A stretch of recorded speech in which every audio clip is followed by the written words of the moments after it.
Bonjour à tous. L'homosexualité, un sujet qui me tient particulièrement à cœur de traiter aujourd'hui avec vous, tout simplement parce que beaucoup de gens m'en font la demande et que je trouve ce sujet particulièrement intéressant dans la démonstration de l'amour de façon générale, mais pas limité, je dirais, à l'apparence humaine. Car oui, l'homosexualité, l'homosexuel ne va pas se limiter au regard des autres et à l'apparence. Donc c'est un sacré défi quelque part qu'il se lance d'aimer l'autre malgré les jugements d'autrui, malgré la différence portée en apparence humaine, malgré que les gens vont les regarder de façon bizarre, ne vont pas forcément être acceptés dans la société, etc. Je trouve cela déjà très courageux que de s'engager sur ce terrain-là, dans cette incarnation-ci. Quand je dis ce terrain-là, c'est bien sûr légitimement aimer malgré la différence et malgré toutes les répercussions possibles et imaginables à souhait que l'on peut être à même de subir au travers soi, voilà, au travers l'autre, malheureusement, lorsqu'on est confronté à des formes de rébellion ou d'adversité qui peuvent aller malheureusement jusqu'à des choses bien plus dramatiques, donc des actes cruels portés véritablement sur le corps physique. Voilà, donc là on est dans des actes de violence, mais cela arrive malheureusement pour les gens qui peuvent être, je dirais, dans des extrêmes liés à l'homophobie tout simplement. Alors l'homophobie, l'homophobe, qu'est-ce que c'est? Bon, ben, homophobie, donc en fait il y a une crainte voilà, liée à l'homosexualité au travers soi, donc qu'on n'arrive pas à exprimer d'une autre façon que par la violence. Donc on a quelque part des irrecevabilités portées en apparence humaine, vraiment limitées à l'apparence de ce qu'on va voir avec des yeux, de ce qu'on ne va pas pouvoir concevoir, admettre au travers soi, et on va pouvoir éventuellement se révolter. Voilà, puisqu'on a tout pouvoir, hein, en fait on est les maîtres de notre vie, mais a-t-on le droit de tout faire, hein? Voilà, où va se limiter notre objectivité? Donc en fait, c'est sûr que si on ne fait pas de travail d'introspection sur soi, on va se limiter à une interaction qui peut, de l'ordre de l'homophobie, être négative en soi et ne sera jamais bénéfique, ni pour celui qui va subir les altercations liées à les menaces, etc., liées à l'homophobie, au travers de l'homophobe, ni pour l'homophobe qui, lui, au travers lui, va se faire du mal, puisque lorsque l'on agit à mal, l'on va connecter les plans obscurs et l'on va forcément en subir les conséquences au travers soi. Voilà, donc en fait, il n'est bien évidemment pas opportun d'être homophobe. Comme il n'est pas opportun d'être jaloux, comme il n'est pas opportun non plus de juger, comme il n'est pas opportun d'incriminer ou de définir des lois qui pourraient interdire pour quelque raison que ce soit ce genre de relation, puisqu'on est dans une relation intime et intimement désirée par tout être individu, que ce soit un homme qui aime un homme ou une femme qui aime une femme, ou même quelqu'un d'hétérosexuel qui va, voilà, un homme qui va aimer une femme ou une femme qui va aimer un homme. Mais je vais plus loin que ça, c'est aimer la vie, et aimer la vie qui se trouve dans l'être, que l'on va aimer de tout son cœur, peu importe qui il est physiquement et ce qu'il représente au travers lui, parce qu'en fait, autrui va toujours vous regarder d'un regard extérieur, mais interne à lui-même. Donc autrui parle toujours de lui, et autrui va toujours agir de façon introspective au travers lui, et au travers des travers qu'il a régulés. Alors si autrui est homophobe, et je dis ça dans un non-jugement pour les homophobes, hein, voilà, je fais cette vidéo en canal et donc je révèle aux yeux du monde ce qui est essentiellement réel à ce jour, et ce n'est certainement pas le rejet qui est opportun à notre propre évolution. Alors il faut considérer le fait que effectivement, si un homophobe va véritablement rejeter voilà, cet amour qu'il perçoit chez l'autre, ben c'est qu'en fait, au travers lui, il y a un système lié à l'apparence à réguler. Il y a des choses à réguler au travers lui. Revoir son positionnement, voilà, comment est-ce qu'il se positionne face à cette adversité-là, pourquoi est-ce qu'il raisonne comme cela. Et bien évidemment, cela est propre à chacun de travailler sur lui ou pas.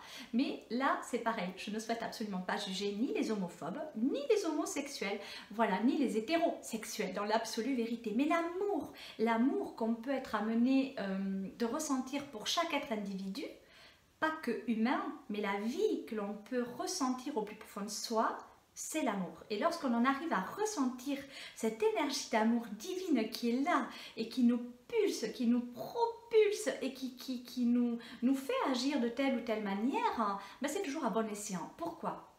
Parce que si par exemple une fille tombe amoureuse d'une autre fille, déjà le mot amoureux.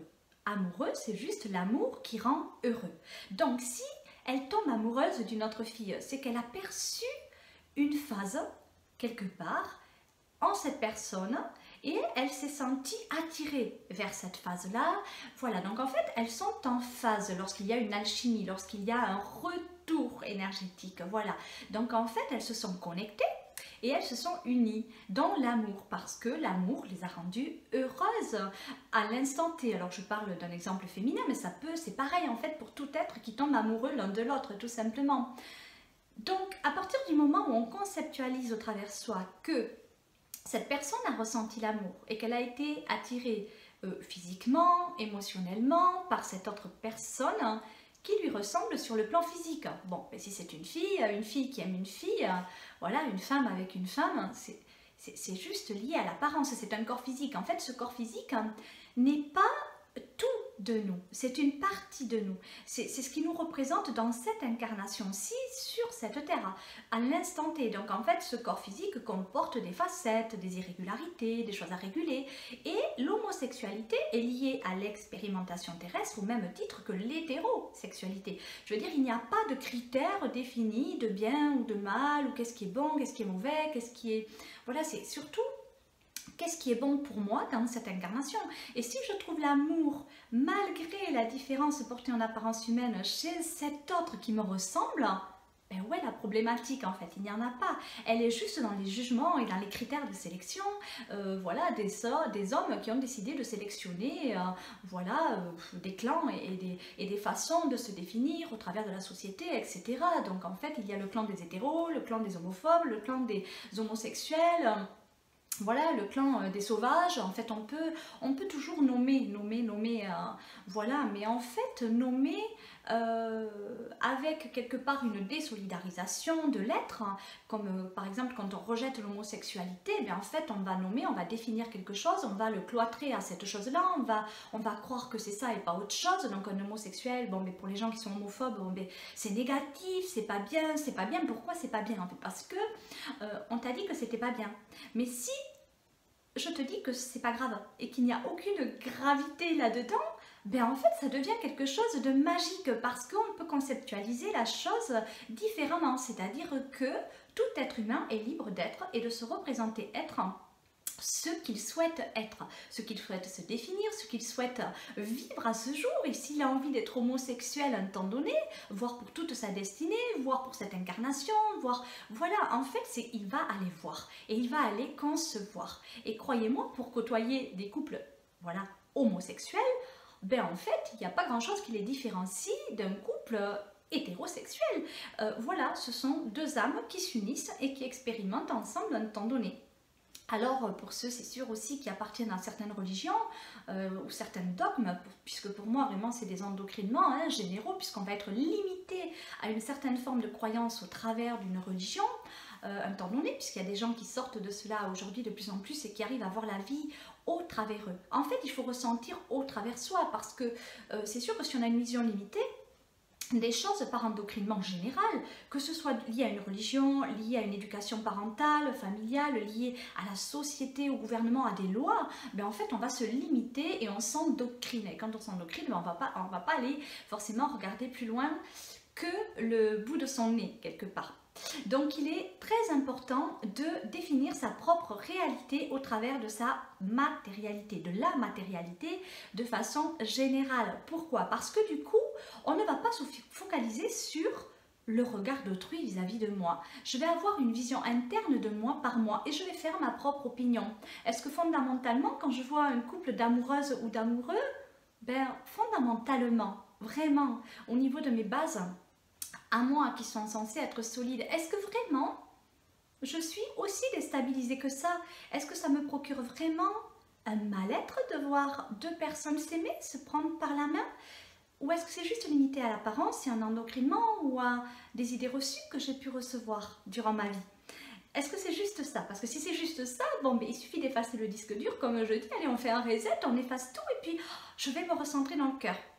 Moi, personnellement, quand je vois deux amoureux ou deux amoureuses, c'est l'amour que je vois en eux. Et c'est ce rayonnement que je vois en eux. Et quand ils se prennent dans les bras, qu'ils s'embrassent et qu'ils s'enlacent, je trouve ça merveilleux parce que ça vibre au fond de moi. Ça va me connecter, ça va... C'est le bonheur en fait, le bonheur ressenti à l'intérieur. Et c'est ce bonheur-là qui fait mon bonheur. Et quand moi je suis heureux de voir les autres heureux, ben en fait ils ressentent ce bonheur-là. Et ça fait comme une alchimie, c'est un courant qui circule, c'est même à distance... Par la pensée, par le psyché, cette matière éthérique extraordinaire qui circule tout autour de nous, qui est en nous, qui fait partie de nous, en fait, on peut tous se nourrir comme ça. Voilà, donc je vois un couple d'amoureux ou d'amoureuses et je rayonne et ça vibre en moi. Ben, il y a une connectivité qui se fait, un échange de regards et waouh, vas-y, super, c'est bien, je suis heureux pour toi de ton bonheur et je le ressens parce que je suis amour et je ne suis que amour. Alors, au plus profond de moi, je ne suis que amour, je ne peux pas être autre chose puisque tout le reste est vraiment inexistentiel, je dirais, n'existe pas. Donc en fait, réellement, existentiellement réel, la seule chose qui existe et qui subsistera toujours au travers nous, c'est l'amour. Alors, autant régler nos adversités, je dirais, dans cette vie-ci, essayer de ne pas être focalisé sur justement l'adversité. Voilà, parce que si on est focalisé sur ça, en fait, on va être dans des aigreurs, on va être aigri, on va... Voilà, mais... C'est vraiment lié à des craintes et des peurs. Mais peur de quoi? En fait, je veux dire, ce sont des personnes qui ne font proprement dit du mal à personne. Voilà, bon, bien sûr, dans tout être humain, il y a des parts d'ombre à réguler, mais je veux dire, dans l'absolu, ils ne font de mal à personne.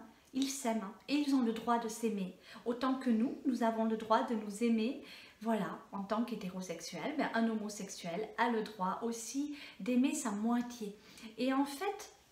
Vous savez, quand je dis sa moitié, on est toujours dans des cellules de couple. Hein. Voilà, c'est vraiment deux êtres qui vont s'accoupler et former quelque part une cellule de couple. Voilà, on est une cellule individuelle, voilà, et on vient s'accoupler. Et voilà, on est moitié-moitié quelque part solidaire de cette cellule. Et il y a forcément quelque chose à engendrer au travers de ce processus-là. Et effectivement, des homosexuels sont aussi à même d'engendrer la vie. Oui, parce que la vie, c'est l'amour. Et quand on s'aime, ben on va engendrer un processus quelque part d'engendrement. Donc oui, on va créer. Et l'humain n'a de cesse de créer au travers lui, à vœu, à souhait, vis-à-vis de ce qu'il va se représenter de lui. Pas vis-à-vis de ce qu'il va se représenter de nous. Par contre, notre regard peut avoir un impact défavorable sur leur harmonie. Voilà, parce que oui, ils s'aiment, mais s'ils sont sans cesse percutés par des jugements, des critiques, de la violence, ben en fait, ils vont subir au travers eux, quelque part, des choses qui vont les déstabiliser et qui vont, je dirais, anéantir leur harmonie. Et il est bon qu'ils restent dans cette harmonie-là d'amour, puisque ça les rend heureux. C'est comme un couple d'amoureux lambda, hétérosexuels, qui se rencontrent. Bon, ben voilà, on ne voit pas ça forcément d'un mauvais œil, bien que là aussi on pourrait faire une vidéo là-dessus, puisque effectivement là aussi il y a des parents qui rejettent l'amoureux ou l'amoureuse de leur enfant et qui font tout pour que ces couples se désolidarisent. Je suis moi-même voilà, souvent contactée pour voilà, mais Marie-Myriam, est-ce que vous pouvez faire en sorte que voilà, le couple de ma fille se désolidarise parce que je ne peux pas supporter ça. Alors soit parce que sa fille est homosexuel, soit parce que le compagnon de sa fille ne lui plaît pas, soit parce que, en fait, il y a multitude de raisons. Alors, je vous rassure tout de suite, je ne ferai jamais ce genre de choses. Je n'agis jamais au travers de sorcellerie ou de quoi que ce soit. De toute façon, voilà, j'ai déjà fait beaucoup de vidéos là-dessus. Il y a des répercussions énormes à faire le mal et juste déjà avoir des pensées négatives n'est absolument pas bon pour l'être humain. Alors voilà, faire en plus des choses avec des rituels sataniques et des choses diaboliques, voilà, je vous passe les détails, mais ça a des répercussions dramatiques sur l'être qui en émet le vœu. Déjà le souhait au travers lui et des répercussions bien évidemment d'ordre plus mondial.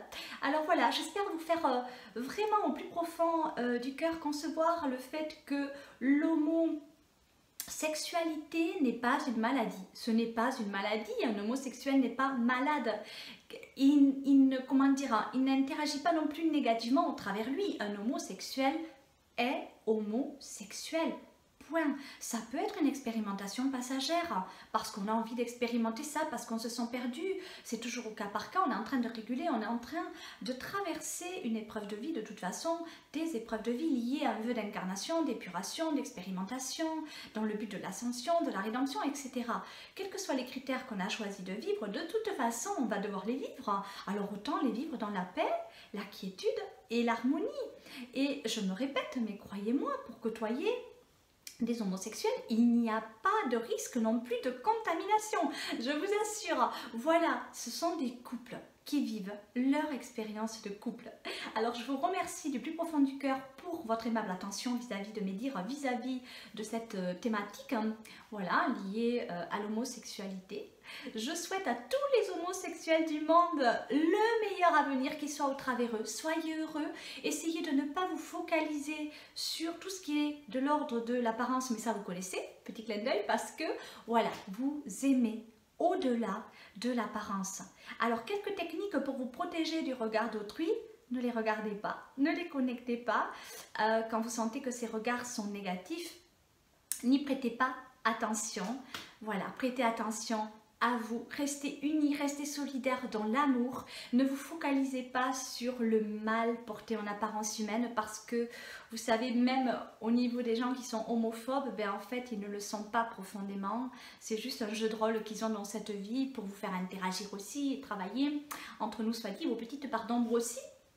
Voilà, donc en fait on sert le système hein, à tour de rôle, chacun a un enjeu et chacun est dans le jeu, voilà, dans ce plan de route et quelque part, voilà, comment est-ce qu'on joue son jeu de rôle. Alors, sachez que si vous êtes impacté, c'est qu'il y a des blessures d'âme à aller penser au travers vous, à bien, transmuter le négatif en positif, essayez vraiment de vous mettre dans une bulle, voilà, faites en sorte que cette cellule de couple soit solidaire, soit solide et que en fait, que vos failles aussi, fondamentalement, soit, comment dire, ne pas tomber dans les failles en fait, c'est-à-dire aussi aller reconsolider, aller voir vos bases en fait pour qu'elles soient de plus en plus solides, hein, vos fondations, donc fondation, incarnation, patrimoine génétique, bon il y a beaucoup de choses à réguler, donc je vous invite à me contacter si le cœur vous en dit pour avoir des renseignements plus précis sur votre physiologie, aussi au niveau des plans subtils, comment est-ce que ça se passe et voilà, par rapport à votre évolution, pourquoi est-ce que vous êtes homosexuel. Voilà, donc vis-à-vis de mon canal, je pourrais répondre à certaines questions, mais il n'y a aucune problématique fondamentale à être homosexuel dans cette vie. Je vous souhaite tout le bonheur du monde à vous tous, que vous soyez homosexuel ou hétérosexuel ou célibataire, voilà, mais en tout cas chacun choisit son mode de vie, il n'y a pas non plus de honte, je dirais, à avoir lorsqu'on est célibataire, c'est pareil, je veux dire, on peut vouloir une vie en étant célibataire, rien ne nous oblige fondamentalement à nous mettre en couple en fait, voilà, il n'y a pas de loi précise qui va définir ça. Je dirais la seule loi à respecter au plus profond de nous, c'est de nous aimer. Et de nous aimer de tout notre cœur. Alors de nous aimer à soi, donc s'aimer soi, mais d'aimer le monde au travers soi. C'est la seule clé possible et imaginable à souhait.